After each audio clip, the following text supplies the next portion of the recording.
নমস্কার, আমি পৌলমী। আগের দিন আমরা বাজেট নিয়ে একটি পর্ব প্রস্তুত করেছিলাম, প্রকাশ করেছিলাম। সেই পর্বটা অনেকেই দেখেছেন এবং সেখানে বেশ কিছু মানুষ কিছু কমেন্ট করেছেন। সাধারণত আমি এই বিষয়টা কখনোই করিনি, কিন্তু কমেন্টগুলো পড়তে পড়তে আমার মনে হলো যে এই বিষয়টাকে অ্যাড্রেস করার দরকার রয়েছে। তো বাজেট নিয়ে আমরা যে পর্ব করেছি সেখানে একজন কমেন্ট করেছেন, সন্দীপন ভৌমিক। তিনি লিখছেন, এই বাজেটের সবটাই ঠিক, শুধু একটি জায়গা বাদ দিয়ে, সেটা হলো 33% সংরক্ষণ। এটার কোনো দরকার ছিল না, এটা বেকার যুবকদের সঙ্গে খুব অন্যায় করা হলো। আরেক জায়গায় সুপ্রিয় কুণ্ডু তিনি লিখছেন, এই বাজেটে একজন জেনারেল ছেলে যিনি চাকরি প্রার্থী তার বুকে ছুরি মারা হলো। এরপর আরেকজন কমেন্ট করছেন বাজেটের ভিডিওতে, মিস্টার রয়, তিনি লিখছেন, বাস শুধু বেকার ছেলেদের, সবকিছুই মেয়েদের জন্য। আরেকটা কমেন্ট, সরকার স্পষ্ট করে দিল ছেলেদের ভোটের প্রয়োজন সরকারের নেই। 33% রিজার্ভেশন মহিলাদের জন্য অযৌক্তিক, অমানবিক ও অসাংবিধানিক। মেয়েদের 33% সংরক্ষণের ফলে জেনারেল ছেলেদের যে চাকরি পাওয়ার রাস্তা একরকমভাবে প্রায় বন্ধ হয়ে গেল, তা নিয়ে কিছু বলুন। আমাদের জীবন তো শ্মশান হয়ে গেল, মানসিক যন্ত্রণায় যা অবস্থা, সুইসাইড করতে হবে। দিদি, আপনি কিছু বলুন আমাদের নিয়ে, আমরা ভীষণ অসহায়। এইরকম প্রায় 100টা কমেন্ট এসেছে, Facebook, Instagram, social media, YouTube সব মিলিয়ে এইরকম প্রচুর কমেন্ট। এবং এই কমেন্টগুলোর জিস্ট বা নির্যাস সেটা কিন্তু এই একটা কমেন্টের মাধ্যমে পরিষ্কার সামনে উঠে আসে, যেখানে একজন কমেন্ট করেছেন, please make an episode for us. With this reservation scheme, the general male candidates have nowhere to go. If there are 100 seats, we would be competing for only 35 to 38 seats along with everyone.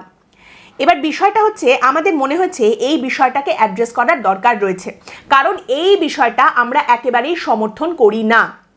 এর সঙ্গে নারী পুরুষের ক্ষমতায়নের কোনো সম্পর্ক নেই এবং এর সঙ্গে রিজার্ভেশন জরুরি কি জরুরি নয় সেই বিতর্কেরও কোনো জায়গা নেই।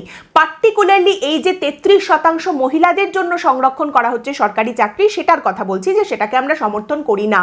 দেখুন, এমনিতে সরকারি চাকরির যে পুল সেটা খুবই সীমিত, খুব ছোট। এবার সেখানে অত্যন্ত গুরুত্বপূর্ণ কিছু রিজার্ভেশন রয়েছে, এসসি, এসটি, ওবিসি যে রিজার্ভেশনগুলো রয়েছে সেগুলো অবশ্যই দরকার, সেগুলোর একেবারেই আমরা কোনো বিরোধিতা করছি না, সেটাকে আমরা একদম সমর্থন করি। কারণ এই রিজার্ভেশনের যে জায়গাটা রয়েছে সেটা এখনো পর্যন্ত প্রচুর মানুষের কিন্তু দরকার, তাদের প্রয়োজন, এবং সেই কারণে সেটাকে আমরা সমর্থন করি। কিন্তু তার উপরে যদি আরো 33% রিজার্ভেশন চাপিয়ে দেওয়া হয় মহিলাদের জন্য, এবং সেটা 5-10% নয়, একেবারে 33% যদি চাপিয়ে দেওয়া হয়, তাহলে বলতে হয় যে এটা সরকারের কল্যাণমূলক কাজ নয়, তার থেকে বেশি এটা ভোটমূলক কাজ। দেখুন, মহিলা ভোট অবশ্যই দরকার, যে কোনো রাজনৈতিক দলের দরকার। এর আগে আমরা দেখেছি পূর্বতন সরকার তারা মহিলা ভোটের নৌকার ওপরে ভর করে নির্বাচনী বৈতরণী বারবার পার করে গেছেন। এবার বর্তমান যে শাসক দল যারা পশ্চিমবঙ্গে রয়েছে তারাও মহিলা ভোট পেয়েছে। লক্ষ্মীর ভাণ্ডারের পরিবর্তে এখন তারা অন্নপূর্ণা ভাণ্ডার দিচ্ছে মহিলাদের, যেটা দ্বিগুণ হয়ে গেছে। তো সেদিক থেকে দেখতে গেলে এই যে বর্তমানে পশ্চিমবঙ্গে যে সরকার রয়েছে তারা এই 33% রিজার্ভেশন মহিলাদের জন্য সরকারি চাকরিতে রেখে রাজনৈতিক দিক থেকে নিজেদের জায়গা তো অবশ্যই পাকাপোক্ত করে ফেলেছেন, কিন্তু সামাজিক দিক থেকে দেখতে গেলে এর প্রভাবটা কিন্তু নেতিবাচকই দেখা যাবে। বিশেষ করে সমাজের সেই সমস্ত যুবকেরা যারা হাত পেতে নয়, পরিশ্রম করে টাকা রোজগার করতে চান, পরিশ্রম করে খেটে পড়াশোনা করে পরীক্ষায় উত্তীর্ণ হয়ে চাকরি পেতে চান, তারা ডিমোরালাইজড হয়ে যাবেন। তাদের মধ্যে থেকে একটা ভয়ঙ্কর ক্ষোভ কিন্তু এই সমাজের মধ্যে বারবার উঠে আসবে। কিন্তু এই নিয়ে এখন তো আমাদের আর কিচ্ছু বলার কোনো জায়গা নেই, এখন এই নিয়ে কথা বলে তো কোনো লাভ নেই, এই নিয়ে বিরোধিতা করার এখন তো কিছু নেই, বিরোধিতা করা যাবে না। কেন যাবে না? আপনি প্রশ্ন করবেন যে বিরোধিতা কেন করা যাবে না? আমরা সরকারকে ভয় পাচ্ছি সেই জন্য বিরোধিতা করব না, নাকি আমরা এই সমর্থন করছি রিজার্ভেশনটাকে, আমরা সমতার কথা ভুলে যাচ্ছি সেই কারণে আমরা বিরোধিতা করব না? এখন এই নিয়ে বিরোধিতা করার বা কোনো কিছু বলার জায়গা নেই। তার কারণ হচ্ছে এই ডকুমেন্টটা। কি ডকুমেন্ট এটা? এটা বিজেপির ম্যানিফেস্টো। বিজেপি পশ্চিমবঙ্গে ক্ষমতায় আসার আগে, এবারের ভোটের আগে বিজেপির তরফ থেকে এই ম্যানিফেস্টো বের করা হয়েছিল, যেখানে বিজেপির সমস্ত প্রতিশ্রুতিগুলো রয়েছে যে তারা কি করবেন সরকারে আসলে, ক্ষমতায় আসলে। এবং সেখানে বিজেপির 15টা যে সব থেকে বড় প্রমিস ছিল, সেই প্রমিসের একটাই জলজল করছে এই লেখাটা, যেখানে বলা হচ্ছে women safety and empowerment with women only police battalions, Durga সুরক্ষা squads and 33% reservation for women in state jobs. Bold লেটার্সে বড় বড় করে লেখা রয়েছে যে বিজেপি ক্ষমতায় আসলে 33% সংরক্ষণ মহিলাদের জন্য সরকারি চাকরিতে থাকবে। আজ থেকে 2 মাস আগে, ভোটের আগে এই সংকল্পপত্র বিজেপির এই ম্যানিফেস্টো নিয়ে আমরা যখন পর্ব করেছিলাম, সেখানে এই বিষয়টা সম্পর্কে আমরা সচেতন করেছিলাম। কি বলেছিলাম শুনুন। এইবার আসি যেটা সর্বনাশের কাছাকাছি বা যেটা উন্মাদনার কাছাকাছি সেই কথায়। প্রতিশ্রুতির জায়গাতে অনেক উন্নয়নের কথাও যেমন রয়েছে, কারো সর্বনাশের কথাও রয়েছে। বিজেপির তরফ থেকে বলা হচ্ছে, বিজেপি সরকার পশ্চিমবঙ্গে গঠিত হলে পশ্চিমবঙ্গে সরকারি চাকরির ক্ষেত্রে 33% রিজার্ভেশন বা সংরক্ষণ করা হবে মহিলাদের জন্য। মহিলাদের জন্য 33% সরকারি চাকরির সংরক্ষণের ব্যবস্থা করা হবে, বিজেপির সরকার সেটা করবে। দেখুন, বিষয়টা হচ্ছে যে এই যে রিজার্ভেশন, এই নিয়ে অলরেডি অনেক জায়গায় নানান রকম জট পেকেছে, নানান রকম ঘোট পাকানো রয়েছে। সেখানে ভুয়ো সার্টিফিকেট বের করে রিজার্ভেশন বা সংরক্ষণে শ্রেণীভুক্ত হয়ে গেছেন কেউ, সেই নিয়ে মামলা, সেটা বাতিল হওয়া, নানা রকম কিছু চলছে। কিন্তু তারপরেও এটাও আবার অস্বীকার করার জায়গা নেই যে বাবা সাহেব আম্বেদকর যে নিরাপত্তা বলয় দিয়ে গেছেন, সেটার প্রয়োজন এখনো অনেক জায়গাতে রয়েছে। কিন্তু আবার এটা নিয়ে যে একটা জট পাকানো চলছে, সেটাও অস্বীকার করার কোনো জায়গা নেই। এটা নিয়ে অনেক জায়গায় মামলা, মোকদ্দমা, চিৎকার চেঁচামেচি এসবও হচ্ছে। এর মধ্যে আপনি বলছেন যে পশ্চিমবঙ্গে সরকারি চাকরির ক্ষেত্রে এই 33% সংরক্ষণ মহিলাদের জন্য করা হবে। আপনি বলছেন এমন একটা রাজ্যে যেখানে অলরেডি একটা সরকারি চাকরির ক্ষেত্রে ব্যাকলগ রয়েছে, অলরেডি সরকারি চাকরির ক্ষেত্রে রিক্রুটমেন্টের ক্ষেত্রে বিভিন্ন জায়গায় জট পাকানো রয়েছে, সেই ঘোট আরও পেকে যাবে এই সংরক্ষণের বিষয়টা সামনে রাখতে গেলে। এবং সেখানে আপনাকে এই ব্যাকলগ ক্লিয়ার করতে হবে, রিক্রুটমেন্ট করতে হবে, তার সঙ্গে আপনি বলছেন সংরক্ষণ করবেন। তারপরেও যদি শুধুমাত্র এই সংরক্ষণের বিষয়টা সামনে থাকতো তাহলেও এতটা সমস্যা হতো না। কিন্তু তার সঙ্গে মহিলাদের ভাতার কথা আপনি বলছেন, সব মহিলাদের ভাতা দেওয়া হবে। তারপর বলা হচ্ছে 5 বছরের একটা বয়সের ছাড় দেওয়া হবে। তার সঙ্গে আপনি বলছেন 33% সংরক্ষণের কথা সামনে রাখা হবে। এই একসঙ্গে এই সবটা করতে যাওয়া is a recipe for disaster. সেক্ষেত্রে পশ্চিমবঙ্গের বেকার যুবক যারা রয়েছেন তাদের ক্ষোভ কিন্তু একটা মাত্রাতিরিক্ত জায়গায় পৌঁছে যেতে পারে এবং এর মাধ্যমে একটা সর্বনাশ হতে পারে। এই যে জট অলরেডি পেকে রয়েছে সেটা কিন্তু আরো পাকিয়ে যেতে পারে। জট ছাড়ানোর জায়গায় সমস্যাটা আরো কিন্তু গাড়িয়ে যেতে পারে। এই পর্বটা যখন আমরা করেছিলাম অনেকেই প্রশংসা করেছিলেন, আবার অনেকেই আঙুল তুলেছিলেন আমাদের দিকে যে আমরা ভুল বলছি। দেখুন, বিষয়টা হচ্ছে যে এই বিষয়টা নিয়ে আমরা যে পর্বটা ভোটের আগে করেছিলাম, বিজেপির ম্যানিফেস্টো নিয়ে যে পর্বটা করেছিলাম, সেখানে পর্বটার আমরা নামই রেখেছিলাম, থাম্বনেলে লেখা ছিল সাবাস থেকে সর্বনাশ। বিজেপির এমন কিছু প্রতিশ্রুতি রয়েছে ম্যানিফেস্টোতে যেগুলো কুর্নিশ করার মতো, যেগুলো অত্যন্ত ভালো, যেগুলো হলে সমাজের খুব ভালো হবে। আর কিছু এর মধ্যে জায়গা রয়েছে, কিছু প্রতিশ্রুতি রয়েছে যেগুলো কিন্তু সমাজের সর্বনাশ ডেকে আনতে পারে। সেই নিয়ে সচেতন করে আমরা সেই পর্বটি তৈরি করেছিলাম এবং সেখানে বেশ কিছু কমেন্ট আমি আপনাদের সামনে আরেকবার একটু তুলে ধরছি। সেই পর্বের বিজেপির ম্যানিফেস্টো নিয়ে করা আমাদের যে পর্ব, সেখানকার কয়েকটা কমেন্ট আমি আপনাদের একটু পড়ে শোনাচ্ছি। কখনো তো আয়নাটা একটু নিজের দিকেও তুলে দেখতে হয়, তো সেই কারণেই ওই সংকল্পপত্রের পর্বে একজন কমেন্ট করেছেন, খুব ভালো সংকল্পপত্র, নিন্দুকরা তো সমালোচনাই করবে, এটাই স্বাভাবিক, বাঙালিদের উচিত এসবে কান্না দিয়ে নিজেদের ভালো চিন্তা করা।